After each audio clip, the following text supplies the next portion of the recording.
Tchad, initialement prévues en 2015, les élections législatives auront finalement lieu en novembre 2018. C'est l'annonce faite vendredi par le président Idriss Déby Itno.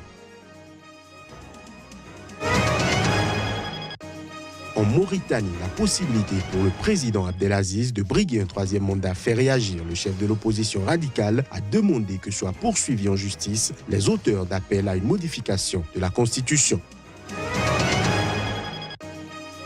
Au Nigeria, les braqueurs ont attaqué deux banques et un commissariat de police. Bilan, 15 morts, dont 9 policiers à Ofa, dans le centre du pays.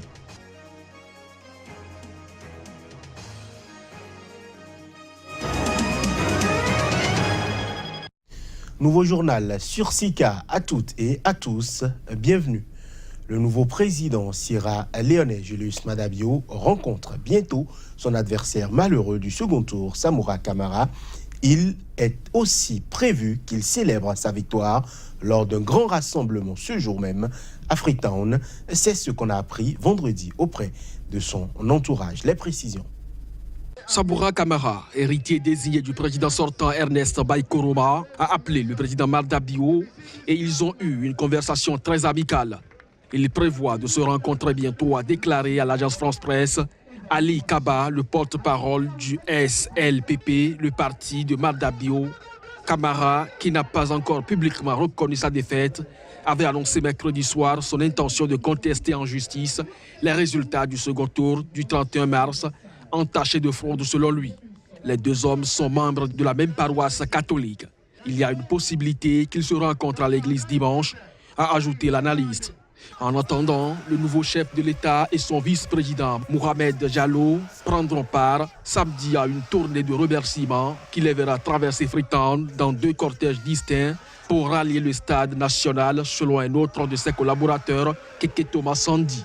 Proclamé vainqueur mercredi soir avec près de 52% des voix avant de prêter serment dans la foulée, Maada Bio a nommé vendredi une équipe de transition pour organiser le passage de relais avec Bai Koroma, qu'il avait battu en 2012.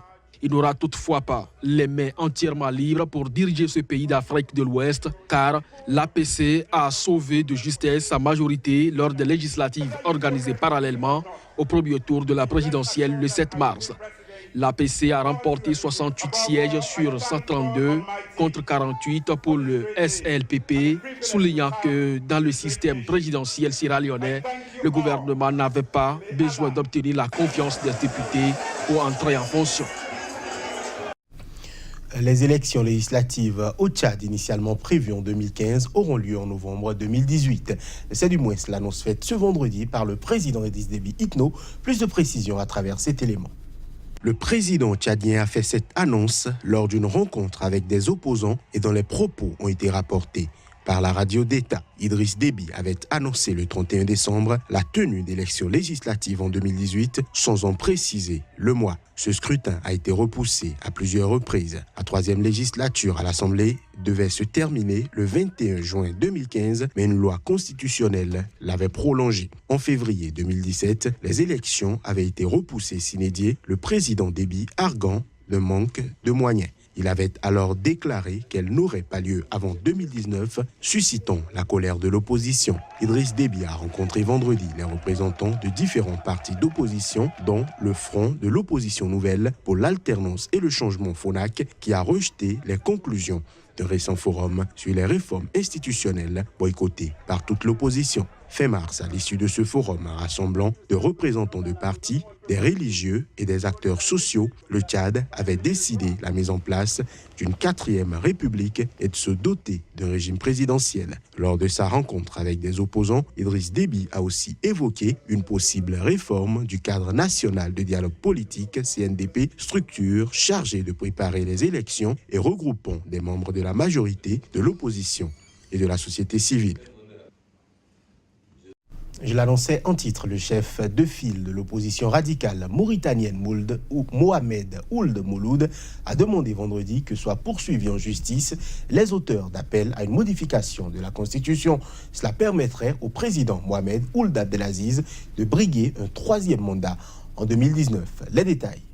Lors d'une conférence de presse, Mohamed Ould Mouloud, président du Forum national pour la démocratie et l'unité, opposition radicale, a par ailleurs annoncé l'intention de l'opposition de participer sous condition aux prochaines élections législatives et municipales prévues au second semestre. Arrivé au pouvoir par un coup d'État en 2008, Mohamed Ould Abdelaziz a été élu en 2009, puis réélu en 2014. Dans un entretien paru en mars, il a réaffirmé qu'il ne toucherait pas à la limitation constitutionnelle de 2 mandats présidentiels et annoncé qu'il soutiendrait un candidat à sa succession en 2019. Nous demandons aux autorités de traduire en justice les auteurs d'appel à un 3e mandat présidentiel en violation de la Constitution qui l'interdit et verrouille les dispositions en la matière, a déclaré Ould Mouloud. Ces personnes sont connues, placardent quotidiennement leurs affiches dans la rue, font leurs déclarations en public pour réclamer un changement de la Constitution qui est inviolable, a ajouté le responsable de l'opposition, dénonçant le silence complice des autorités. Bien qu'il se soit engagé à maintes reprises à ne pas tenter de modifier la limitation à 2 du nombre de mandats présidentiels, le chef de l'État n'est pas parvenu à apaiser les soupçons de l'opposition alimentés par les déclarations publiques de ses ministres ou de ses partisans. Nous exigeons de pouvoir participer à la gestion du processus électoral en cours et nous nous battrons pour cela jusqu'au bout, a averti le président du FNDU, mettant en garde le pouvoir contre la tentation de dévoyer le déroulement normal du processus et de fausser le jeu démocratique.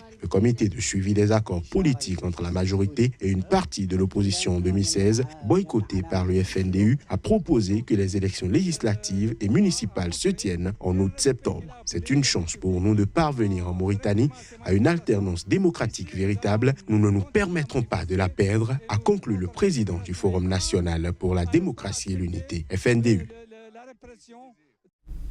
Au Niger, à peine sorti de prison, le journaliste critique Baba Alpha a été éconduit à la frontière malienne. Le Niger lui dénie sa nationalité qu'il aurait acquise par faux et usage de faux. Pour le Niger, Baba Alpha serait d'origine malienne, ce que réfute son avocat, Maître Boubacar Mossi. Il est avec notre correspondant au Niger, Abdul Karim Mahamadou. Je trouve cette situation insolite. D'abord, sorti de prison, il n'est pas sorti de prison. J'ai vu les documents qui ont été signés, c'est vrai, mais Baba n'est pas sorti. C'est dans la prison qu'ils l'ont enlevé pour le jeter dans le véhicule qu'il a amené à la frontière. Je dis qu'il n'est pas sorti de prison parce qu'il aurait fallu qu'on le libère, que ceux qui voudraient, les services de l'immigration, ils n'ont pas le droit de rentrer, de pénétrer dans la cour, dans l'enceinte de la prison pour prendre un prisonnier. Il aurait fallu qu'on le libère, qu'il sorte de la prison à la porte. Le premier pas après la prison, ils peuvent le prendre. Ça n'a pas été le cas. Baba a été pris dans ces conditions, ramené à la frontière, à la Bazanga. Le sauf-conduit et l'arrêté d'expulsion ne portent pas les mêmes dates. Le sauf-conduit était signé avant l'arrêté. Ça veut dire qu'avant qu'il ne sorte déjà, on avait signé le sauf-conduit. Il est à la frontière, les autorités maliennes n'ont pas voulu qu'il passe. Pour 2 raisons. D'abord, parce qu'il n'a pas de papier malien. Il n'est pas de nationalité malienne. Il n'a aucun papier qui justifie que c'est un Malien. Les autorités nigériennes n'ont aucune raison juridique objective de l'amener là-bas. Ils l'ont expulsé pour dire motif de menace à la sécurité intérieure. Si vous expulsez quelqu'un pour menace à votre sécurité, c'est à la frontière de quelqu'un c'est dans un autre pays que vous allez l'amener. Ce pays-là n'est pas soucieux de sa sécurité intérieure. Vous voyez que c'est des paradoxes qui cachent d'autres intentions dans cette affaire. À l'état actuel au Niger, le droit est atrophié. Le droit est atrophié. Je le dis, la mort dans l'âme, je ne vois pas le juge qui aura le courage à l'état actuel d'annuler cette arrêté. Mesdames, Messieurs, cette édition suit son cours au Burkina Faso. Le procès du putsch manqué de septembre 2015, pour lequel comparaissent 84 accusés, a de nouveau été renvoyé, mais cette fois-ci au 9 mai prochain. Et pour cause, 14 avocats de la défense qui estiment que le procès est inéquitable ont renoncé à leur mission.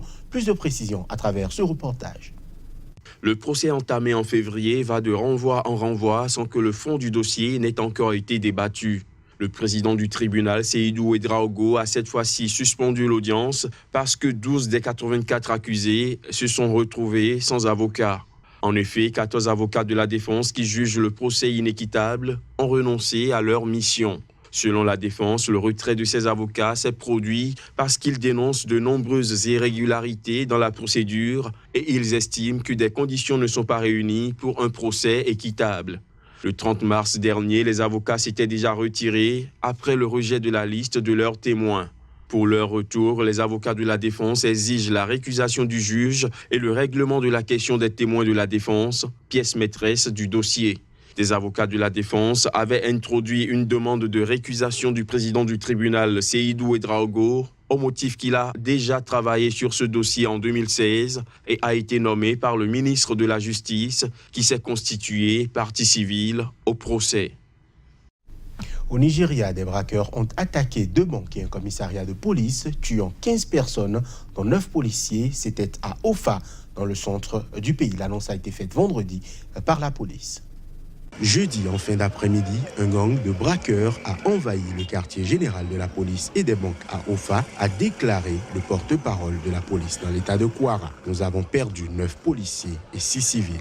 Nous avons des blessés qui sont actuellement soignés à l'hôpital, a-t-il affirmé, précisant qu'il s'agissait d'opérations simultanées. Il a ajouté que les policiers avaient été attaqués par surprise, sans toutefois détailler dans quelles circonstances précises les victimes avaient été tuées. Cela aurait été pire si la police avait riposté avec force, mais nous aurions mis en danger la vie des civils présents sur les lieux des attaques, a ajouté le porte-parole. Le commissariat et les banques visées par les assaillants armés sont situés dans le quartier commerçant d'Ofa, une localité d'environ 100 000 habitants. Dans l'état de Kwara, les autorités de Kwara ont ordonné l'ouverture d'une enquête minutieuse afin de permettre l'arrestation des braqueurs. La police n'a toutefois pas pu indiquer dans l'immédiat quels montants ont été dérobés dans les banques attaquées. Selon un témoin qui a souhaité garder l'anonymat, les braqueurs, lourdement armés, sont arrivés à une quinzaine et se sont divisés en 2 groupes, l'un attaquant les banques et l'autre le commissariat, où ils ont ouvert le feu de manière aveugle, tuant plusieurs policiers. Ils ont emporté l'argent des banques dans des sacs avant de fuir sur des motos-taxis arrachés à leurs conducteurs. Braquage et enlèvement contre rançon sont très fréquents au Nigeria, géant de 180 millions d'habitants. Par ailleurs, touché par plusieurs conflits armés, notamment l'insurrection djihadiste de Boko Haram dans le nord-est. L'administration du président Muhammadu Buhari, élu en 2015, a déployé ces derniers mois l'armée dans de nombreux États à travers le pays pour endiguer les violences et pallier l'absence de réactivité des forces de police et d'un système judiciaire efficace. Hors du continent africain, au Brésil, l'ex-président Luiz Inácio Lula da Silva pourrait, dès ce samedi, se retrouver dans une cellule de 12 mètres carrés, commençant à purger une lourde peine de prison pour corruption, et ce, après une nuit passée retranchée parmi ses fervents partisans près de Sao Paulo. Condamné à 12 ans et 1 mois de prison pour corruption et blanchiment, l'ex-président brésilien Luiz Inácio Lula da Silva ne s'est pas rendu à la police fédérale de Curitiba, comme le lui avait demandé la justice. Il s'est plutôt retranché au siège d'un syndicat entouré de ses militants, alors que ses avocats négociaient ce vendredi soir avec la police afin d'éviter que le juge ordonne son arrestation, ce qui compliquerait la situation. En effet, s'il est arrêté dès ce samedi, Lula se retrouvera derrière les barreaux d'une cellule de 12 mètres carrés avec toilettes et douches privatives au siège de la police fédérale de Curitiba, a priori avant un transfèrement. Et dans ce combat, l'ancien président peut compter sur le soutien de ses partisans. C'est un homme qui a beaucoup donné aux travailleurs brésiliens. Alors pour moi, c'est notre homme. Je suis ici pour ça, parce que je pense qu'il mérite que nous soyons ici et que nous restions aussi longtemps que possible pour lui donner plus de force. Sa présence, la présence de quelqu'un, je vais même oser dire, même si ça peut paraître exagéré, d'un être éclairé. Sa présence représente beaucoup pour nous. Son courage nous donne de la force. Nous sommes ici aujourd'hui à cause de lui. En tête des intentions de vote pour l'élection présidentielle d'octobre, Luiz Inácio Lula da Silva devait assister ce samedi à une messe en hommage de son épouse défunte l'an dernier. Et selon le site du journal Estado de Sao Paulo, il aurait manifesté l'intention de se présenter aux autorités à l'issue de cet office catholique. C'est donc sur cette saga au Brésil que nous mettons un terme à cette édition. Merci de nous avoir suivis. Très bonne suite de week-end à chacun et à tous.